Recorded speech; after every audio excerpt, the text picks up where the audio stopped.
Assalamualaikum dan salam sejahtera. Saya Siti Nurdiati Zaidi dalam Dunia 11 Pagi.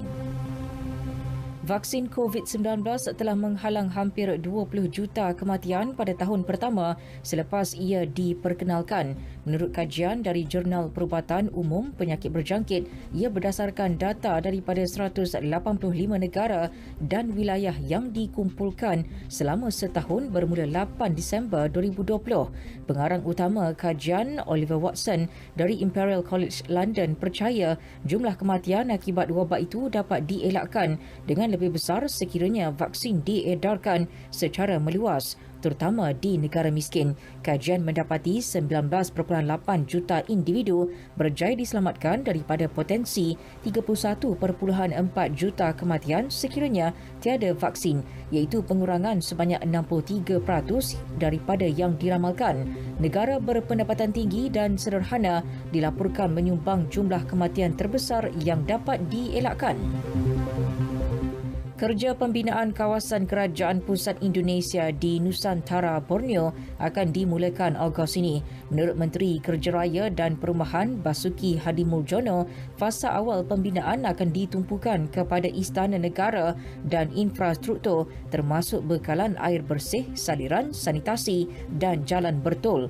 Kawasan kerajaan pusat itu juga merangkumi pejabat naib presiden, bangunan perundangan dan kehakiman serta pejabat-pejabat kementerian. April lalu, Menteri Keuangan Sri Mulyani Indrawati mengumumkan peruntukan sehingga $2.1 bilion bagi perbelanjaan pembangunan Nusantara pada tahun depan.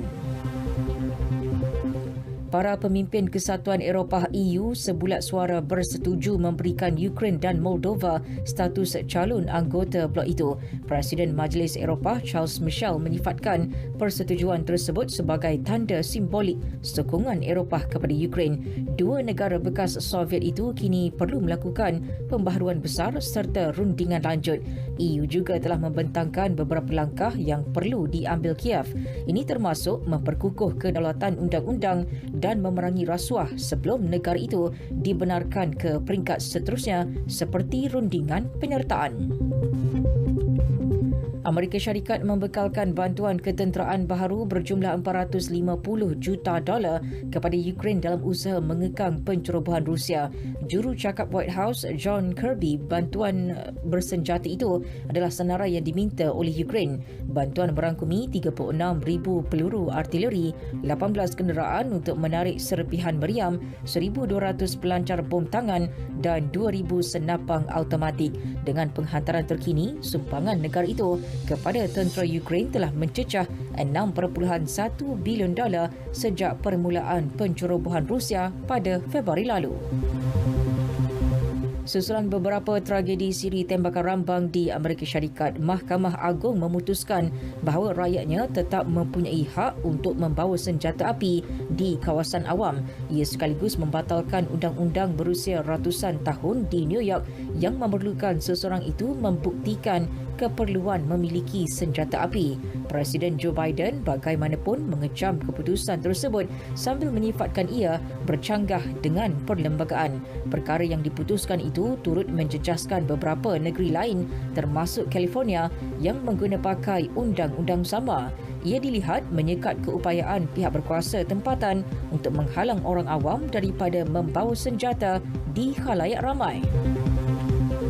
Sementara itu, Datuk Bandar New York Eric Adams memberi amaran akan berlaku lebih banyak siri tembakan rambang di kawasan awam. Ini selepas Mahkamah Tinggi memutuskan bahawa rakyatnya tetap mempunyai hak untuk membawa senjata api di kawasan awam. Menurut Adams, keputusan itu telah membelakangkan kebimbangan orang awam terhadap kejadian keganasan di negara itu. Ia juga menyebabkan masyarakat menjadi semakin tidak selamat. Menjelang Sukan Commonwealth 2022 di Birmingham, England yang dijala berlangsung pada 28 Julai hingga 8 Ogos depan, dua pemain skuash wanita negara Siva Sanggari dan Rachel Arnold disasarkan membawa pulang pingat emas. Ini susulan kejayaan cemerlang mereka pada kejohanan skuash bergu wanita dunia di Glasgow, Scotland pada April. Demikian dinyatakan timbalan Ketua Kontingen CDM Malaysia ke tamasya sukan berkenaan, Gerard Montero. Dua pemain itu kini sudah bersedia dan sedang menjalani latihan. Sekian berita yang disunting oleh Jalaluddin Baharin dari Pusat Berita RTM. Assalamualaikum dan salam keluarga Malaysia.